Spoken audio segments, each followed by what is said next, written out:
If you're asking something outside of the knowledge, politely tell them you don't have that information. We don't want it to hallucinate. We don't want it to go out to the web and try to find an answer. Sometimes that is useful. If I wanted to get product information that I don't have in my knowledge, you can go out to the web and bring that back.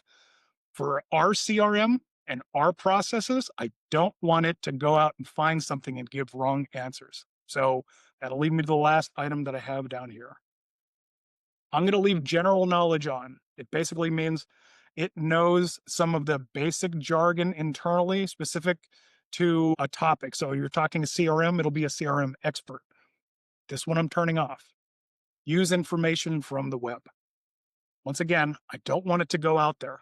I don't want it to find and hallucinate and bring things back that is not inside my sources for this use case. Hey, Eugene, can I jump in really quick? We have a question in the chat right now that kind of touched on some settings you just turned on and off. And I think you can answer this pretty quickly. So somebody asked, how reliable is Copilot? I just attempted to use it to analyze a sales document and it made up distributor information that wasn't in the file. And I'm assuming this is the web knowledge source that you're turning off in that setting that probably restricts that down to just the knowledge source you give it. That's the most likely place that I would go to. I have seen it where it can hallucinate and actually go out there, but yeah, there's a couple settings, and I would put explicitly in my instructions, almost like you saw me do earlier, only use the knowledge sources you have available to you.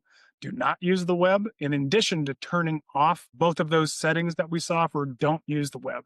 If it still persists, I've seen that once before. Try deleting your source out and adding it back in. Believe it or not, I had a couple other clients that did that.